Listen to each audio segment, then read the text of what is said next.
प्रदेश से जुड़ी इस वक्त की बड़ी खबर का देखिए। इस वक्त की सबसे बड़ी खबर, रायबरेली से राहुल गांधी होंगे कांग्रेस के उम्मीदवार और रोड शो के बाद राहुल गांधी करने वाले हैं अपना नामांकन दाखिल।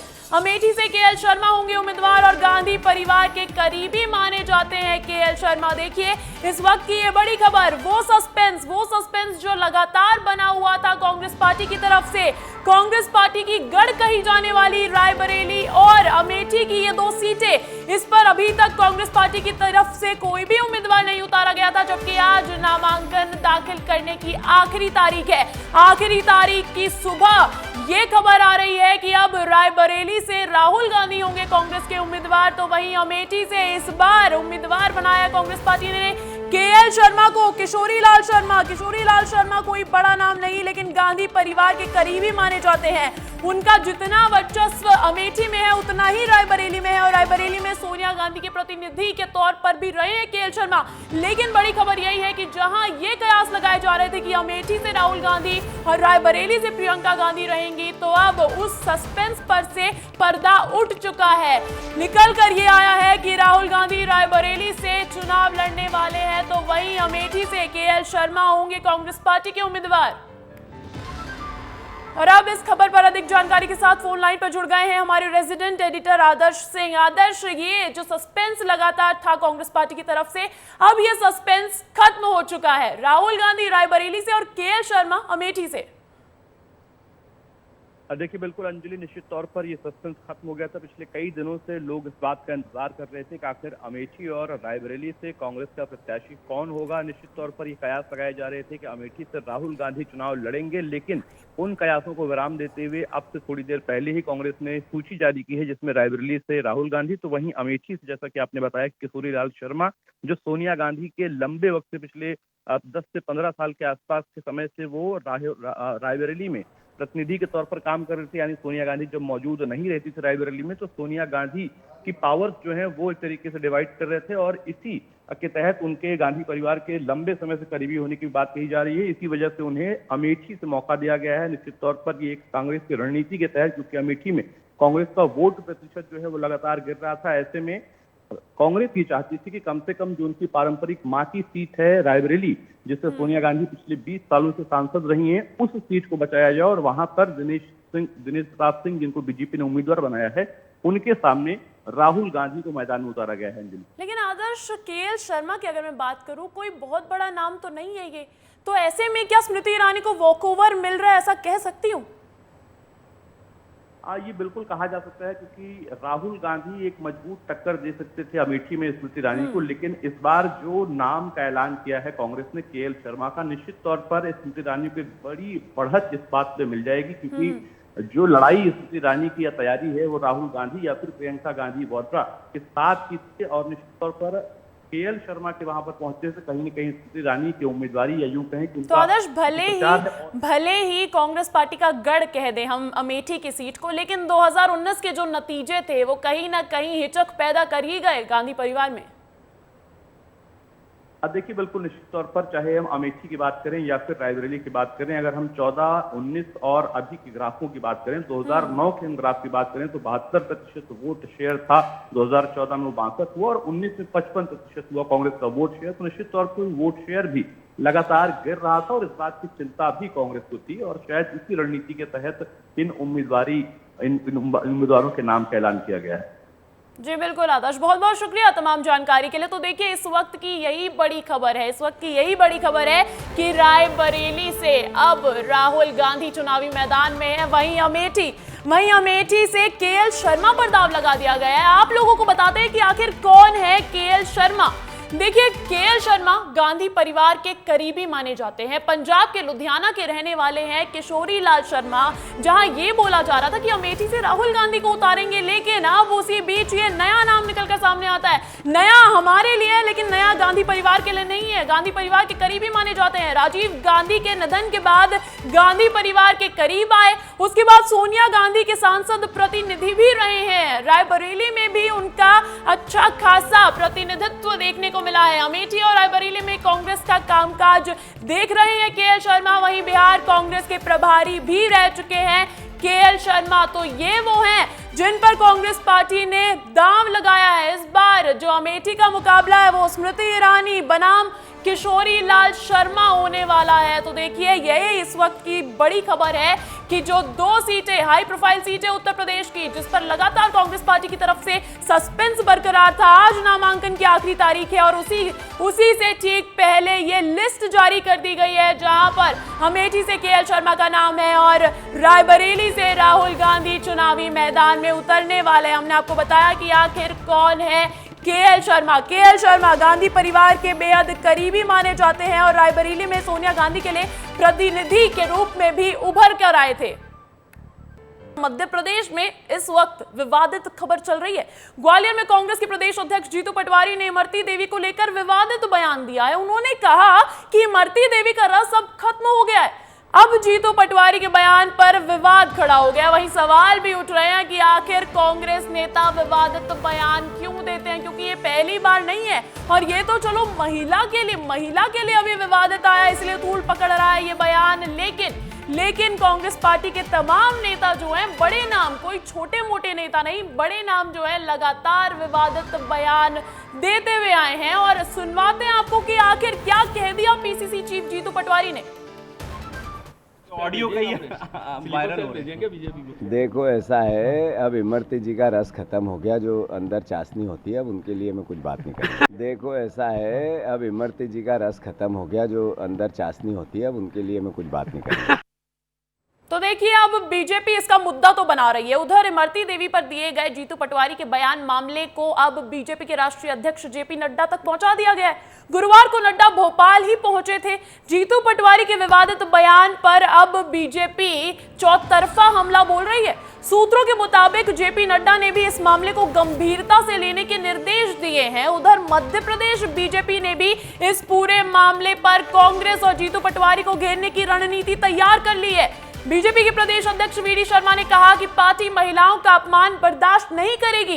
भाजपा कार्यकर्ता और महिला मोर्चा विरोध प्रदर्शन करेंगे और इसके अलावा जीतू पटवारी का पुतला भी दहन किया जाएगा। प्रदेश स्तर पर जीतू पटवारी के विरोध की ये पूरी रणनीति अब तैयार कर ली है भारतीय जनता पार्टी ने। तो देखिए जहां अब तीसरे चरण की सीटों पर मतदान होना है, ऐसे में विवादित बयान सामने आ जाता है जीतू पटवारी की तरफ से। और इमरती देवी पर विवादित बयान का मामला चौतरफा घिरे। जीतू पटवारी ने माफी मांग ली है। एक्स पर पोस्ट कर उन्होंने मांगी है माफी। उन्होंने लिखा है, मेरे बयान को तोड़ मरोड़ कर दिखाया गया, मेरी मंशा सिर्फ सवाल के जवाब को टालने की थी।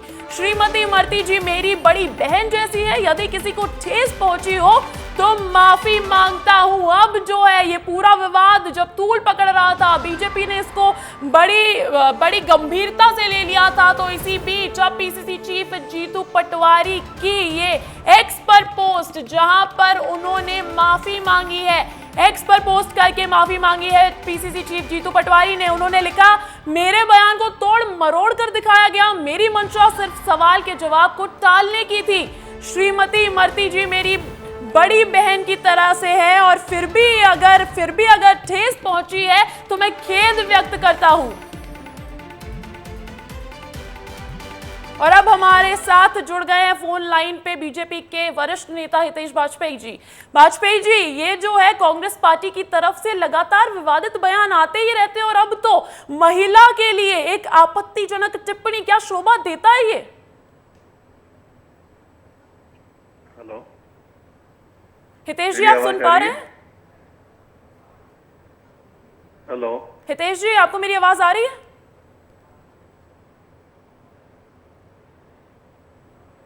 तो देखिए तकनीकी दिक्कत की वजह से हम फिर से जुड़ने की कोशिश करेंगे, लेकिन इस वक्त की यही बड़ी खबर है कि जहां ये पूरा विवाद बढ़ रहा था, बल्कि भारतीय जनता पार्टी के राष्ट्रीय अध्यक्ष तक ये मामला पहुंच गया था, तो इसी बीच अब जीतू पटवारी ने माफी मांगते हुए एक्स पर पोस्ट किया है।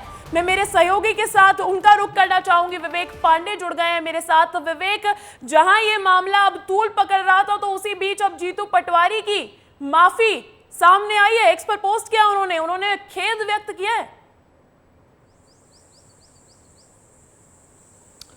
अंजलि, देखिए, जीतू पटवारी और इमरती देवी एक सरकार में कैबिनेट मंत्री भी रह चुके हैं और याद हो आपको कि साल 2020 में कांग्रेस से बीजेपी में इमरती देवी चली गई थी और इमरती देवी जब उपचुनाव लड़ रही थी उस वक्त कांग्रेस के तत्कालीन पीसीसी चीफ कमलनाथ का एक बयान आया था कि कमलनाथ ने कहा था इमरती तो एक नंबर की आइटम है।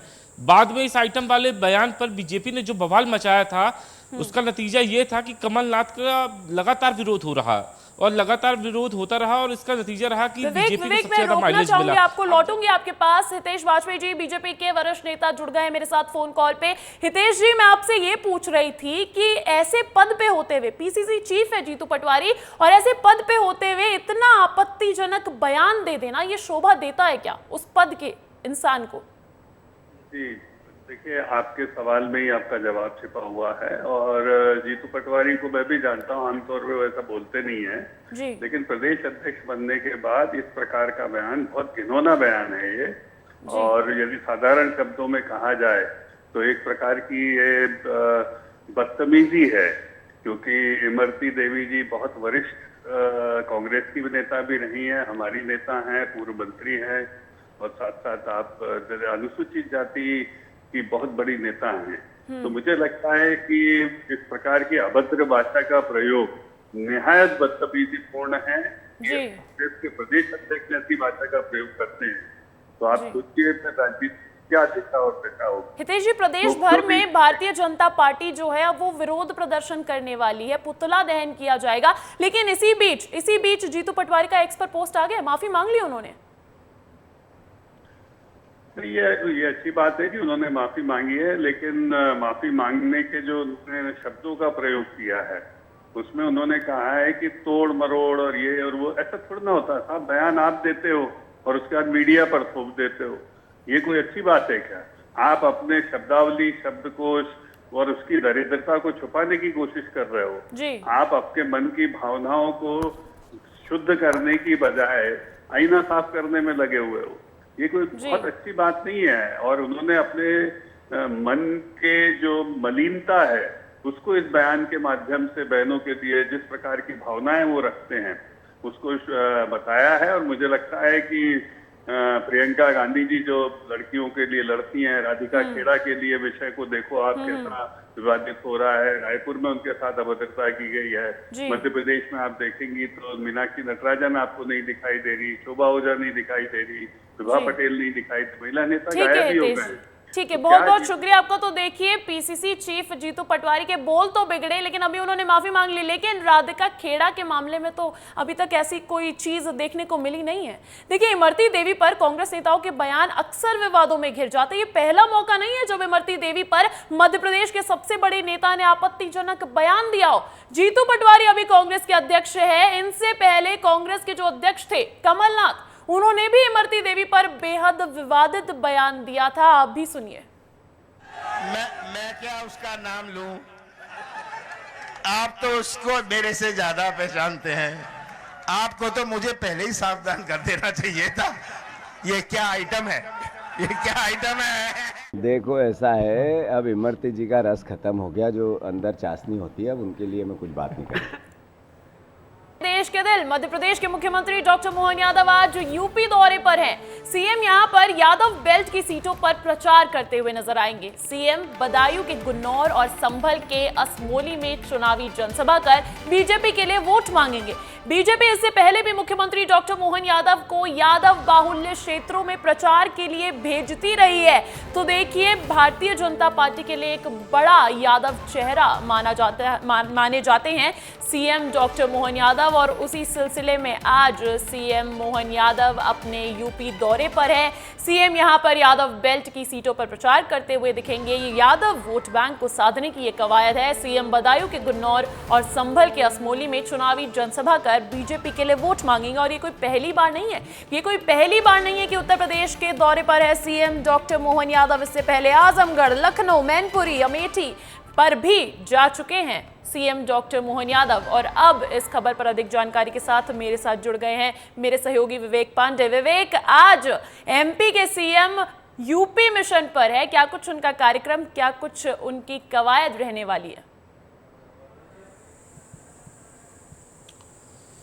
देखिए, मध्य प्रदेश में लगातार चुनाव को लेकर उत्तर प्रदेश के तमाम सारे नेता आ रहे हैं और मध्य प्रदेश से तमाम सारे नेता उत्तर प्रदेश में कैंप कर रहे हैं और ठीक इसी तरीके से बीजेपी ने जो प्लानिंग रखी है नेताओं के दौरे को लेकर, तो आज मुख्यमंत्री डॉक्टर मोहन यादव भी उत्तर प्रदेश के दौरे पर हैं। वहाँ पे 2 लोकसभा सीटों को लेकर वहाँ पे चुनावी प्रचार करेंगे और इससे पहले भी लगातार उनके दौरे नजर आते रहे हैं और खासतौर पर उत्तर प्रदेश में ओबीसी वोटर्स के साथ साथ यादव जो समाज है वो तमाम सारे वोटरों को साधने की कोशिश यहाँ पे की जा रही है। इससे पहले देखने के लिए ये भी मिला कि तमाम नेता जो उत्तर प्रदेश के थे वो मध्य प्रदेश में भी कैंप कर रहे थे।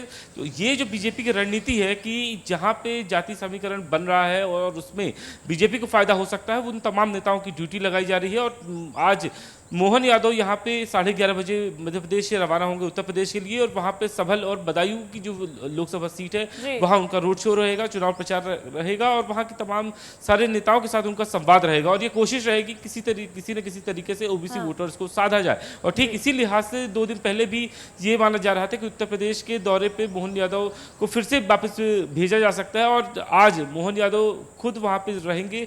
2 लोकसभा सीट है, सबल है, बदायूं है, वहाँ पे उनका चुनावी प्रचार रहेगा और बीजेपी के जो प्रत्याशी है उनके लिए वोट की अपील करते नजर आएंगे मोहन यादव। तो आज ये बड़ा कार्यक्रम उत्तर प्रदेश में रहने वाला है। सीएम डॉक्टर मोहन यादव वहां पहुंचेंगे, कहीं ना कहीं ओबीसी वोट बैंक को साधने की कवायद है। बहुत बहुत शुक्रिया तमाम जानकारी के लिए। भोपाल कार्यालय में देर रात बीजेपी दफ्तर में हाई लेवल बैठक हुई है जिसमें बीजेपी के राष्ट्रीय अध्यक्ष जेपी नड्डा मौजूद रहे। इस बैठक में तीसरे चरण में मतदान प्रतिशत बढ़ाने पर फोकस किया गया, साथ ही बूथ कमेटी, त्रिदेव और पन्ना प्रभारियों को एक्टिव करने के निर्देश भी दिए गए हैं। अब हर दिन बूथ कमेटी, त्रिदेव और पन्ना प्रभारियों से बीजेपी फीडबैक लेगी और बैठक में जेपी नड्डा ने 2 चरणों में मतदान प्रतिशत कम होने पर भी चिंता जाहिर की है, उसको लेकर भी रणनीति तैयार की गई है। तो देखिए, कल देर रात भोपाल कार्यालय में बीजेपी दफ्तर में हाई लेवल बैठक हुई जिसमें बीजेपी के राष्ट्रीय अध्यक्ष जेपी नड्डा भी मौजूद थे। तमाम रणनीति को लेकर इस बैठक में चर्चा हुई है।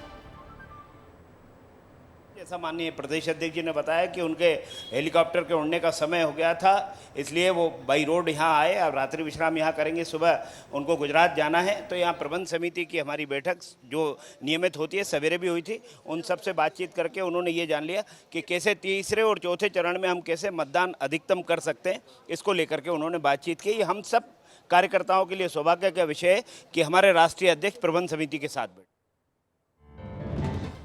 तो देखिए, अब इस खबर पर अधिक जानकारी के साथ फोन कॉल पर जुड़ गए हैं हमारे bureau chief Shyam Singh Tomar. Shyam ji, high level बैठक हुई है भारतीय जनता पार्टी की तरफ से, क्या कुछ अंदर खाने की जानकारी है?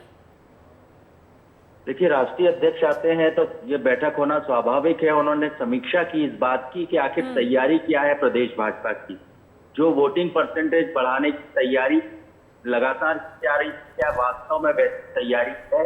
दूसरा, उन्होंने ये भी सभी से 1 to 1 जाना कि अब मतदाताओं को कैसे बूथ स्तर पर पहुंचाया जाएगा और बूथ स्तर पर पहुंचाने से पहले जो जमीनी कैडर है उसको कैसा जुटाया गया है।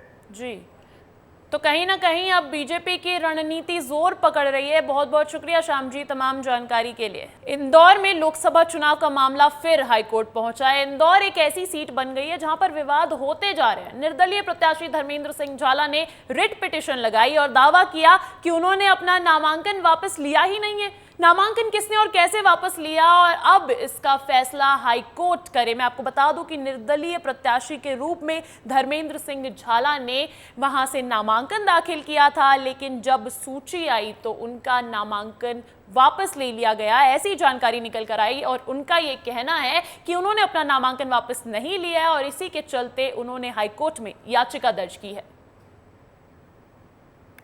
खबर भोपाल से, जहां के हमीदिया हॉस्पिटल में गार्ड और मरीज के परिजनों के बीच जमकर मारपीट हुई है। इस मारपीट का वीडियो सामने आया है और इस वीडियो में गार्ड गुंडागर्दी करते हुए नजर आ रहे हैं। इससे पहले भी गार्ड्स को लेकर इस तरह की शिकायत आम है। गार्ड्स पर लगातार मरीज और उनके परिजनों के साथ अभद्रता और मारपीट के आरोप लग रहे हैं। इस पूरे मामले पर अब तक अस्पताल प्रशासन का पक्ष सामने नहीं आया है। तो देखिए, ये तस्वीर है भोपाल की, हमीदिया हॉस्पिटल के गार्ड्स और मरीजों के परिजनों के बीच ये हाथापाई की तस्वीरें।